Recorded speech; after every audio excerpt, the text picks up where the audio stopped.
Alright guys, so now something special is about to happen. We've scheduled a certain something that I really need right now. And Mabuhay Squad, you're gonna love it. It's this. Hey guys, welcome to my daily vlogs. Please subscribe. A massage. Yes, guys. So the masseuse or the masseur, his name is Mike, just came and I had this kink in my neck again. And he helped untangle it. But it really hurt. But yeah, feels so much better, guys. How are you all doing? Good morning. How are you? Hope you slept well. How's your day so far? Hope it's good. As for me, the day has just begun. So guys, check this out. I want to show you guys something. This is so cool. Over the past few days, like I've run out of coffee beans, but remember someone sent a box from a place called Angel's Quality. There's the contact number, guys, if you'd like to get what I'm about to show you. So they have teas, but they also have coffee bags. And then I thought it was like just a tea bag kind of deal, but no, look at this. These little paper things fold out. First I gotta rip open here. So let's tear that open. And then I place it like so on my mug, and then I just pour the boiling water. See, the grinds are there. It acts as like a drip filter. How cool is that? I don't even need to use my French press. Isn't that cool? Fresh Arabica coffee. And then the package also came with hazelnut. It came with like all of these different flavors. It's awesome. Thank you so much, Angel's Quality.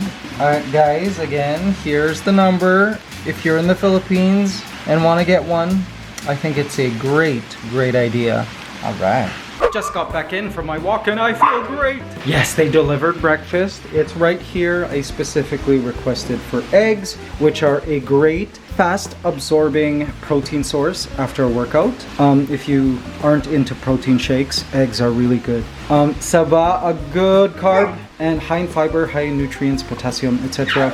And some other foods. Mango, I need to replenish the what's the stuff called? It's called glycogen, the energy packets in my cells after that long 8.5K walk. So guys, like after you work out, a meal of like this is really great. Highly recommend. Just basically a fast absorbing protein like eggs or a protein shake, and like a good carb. Nice healthy carb. Yeah, Cypher, did you miss me? Did you miss me? How about you, Rizalzis? Did you miss me? Yes, you did. Sahara wants to come greet me, but Rizal always takes her attention from me. Guys, they're like always playing these two. Guys, you know what I just realized Saba tastes like? Like when it's steamed like this and it's like kind of ripe. You ever try Gerber's baby food?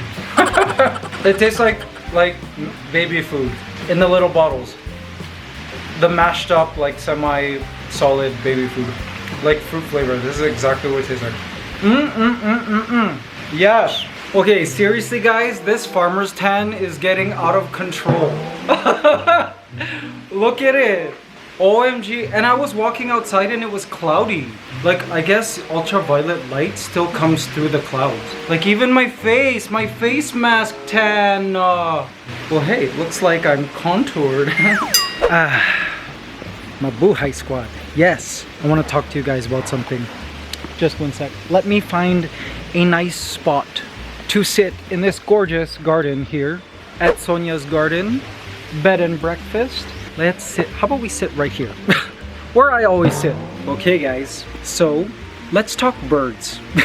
I'm wearing this, one of my favorite sweaters of all time. This here, it's Roots. It's a Canadian brand, iconic Canadian brand. If you go to Canada, go buy Roots apparel. It's awesome for like cold weather and all of that. But I'm also wearing this because it's a special color, gray, which brings me now to Ligaya, our late African gray parrot who died almost a year ago. So guys, October the 23rd will be the 1-year death anniversary of our parrot. And I know if you guys aren't bird people, or you're not like animal people like RJ and I are, you're wondering, are you still crying about that bird? It was loud anyway. Then you can't relate. But I mean, Ligaya, we raised her from just a chick, and it was just such a blessing. She brought so much joy to our lives. I researched like I've never researched before. Actually, that's a lie. Every time I get an animal, I research like crazy, even while I have the animal. But yeah, it was the whole journey of having this parrot, Ligaya, was amazing. Like raising her, researching diets, researching, you know, cage requirements, and learning about training, meeting Bird Tricks and Marlene McCohen, both of whom I've had collabs with on this channel already. And yeah, just like, she really enriched our lives. We traveled with this bird, guys. We built like this special perch in our Mabuhay squad, the Mabuhay bus, for her. Like, we were invested in this bird, and it was because of this bird that RJ and I decided to go look for properties so we could move to a larger place so our bird could have room to fly. Even our house we designed specifically for Ligaya. The huge 3-story aviary in the middle of the home was supposed to be for her. Our extra high ceilings were purposely for Ligaya. You know, we were asked if we wanted to add, you know, ceiling fans, but those are like the #1 bird killers, guys. If you have pet birds, you know not to have ceiling fans if possible, or not bring it anywhere with ceiling fans, because the birds will die. So it was really heartbreaking when Ligaya started showing signs of this thing called PDD, which attacks the nervous system around the digestive system. It causes the dilation of this organ under the stomach, which causes the birds to have problems absorbing nutrients. So I had to research on this disease, research diets for birds with this disease. So, you know, I needed to up the nutrient provision in her diet. And I remember that journey just being super stressful, and all of this was happening, guys, during lockdown, during the pandemic. So, you know, making the trips to the vet was a little scary.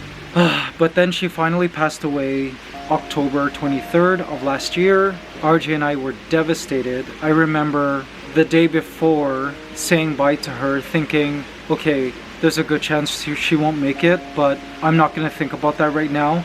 Let's just send her to the vet, where she stayed overnight. And you know, the vet, very well-known avian vet here in the Philippines, was sending us video of her. And then he even sent me a message saying that he thinks Ligaya won't make it. And then I remember waking up the next morning to RJ coming in the room, jumping on the bed and crying on my shoulder and on my chest, like breaking the news to me that she had died. That was honestly super traumatic. Because we really got attached to this bird, and a lot of you Mabuhay squad joined the channel because of this bird, you know. So she was really special to us. So fast forward, we decided to bury her on the farm in between the two like growths of banana trees, because she loved bananas. And now they're creating this cool, beautiful walkway over the place she was buried. She's still buried underneath. And we're deciding to call it the Ligaya Path, because it's just, I think it's a beautiful way to commemorate her. Oh my gosh, it's raining! Let me go inside. So after the death of Ligaya, I considered, you know what, RJ and I decided we're not gonna get any more large-scale parrots because it's just too much, right? Like, we don't want to be attached and then the birds will pass away, even though parrots live sometimes longer than humans. But I figured, okay, so our aviary can be for little small birds, maybe like budgies, cockatiels, lovebirds, possibly finches. I figured maybe a nice big flock can just fly around in the big aviary. We don't have to worry about, you know, like huge poo, and it would just be easier to maintain maybe. But then, the last time we were at the Mabuhay Squad farmhouse, the Windows team was measuring the aviary so that, you know, they could start shipping in the glass that they will install for all floors of the aviary. And that's when I realized that, I think there's a problem if we have a large flock of little small birds, because the way we've designed it is the aviary opens from the front, but I didn't want there to be a screen mesh door because I didn't want the mesh to block the view. Do you know what I mean? Like when the doors are closed, right? The mesh doors need to go somewhere. They'll be going to the sides, but that means it'll block somehow the sides of the aviary. But I just wanted like complete glass, right? So we decided that there's not going to be a mesh door to the aviary. But then I realized, okay, but what about if I or Ate Elsie, our helper, needs to go into the aviary, which we'll need to do every day to give the birds food, etc., clean.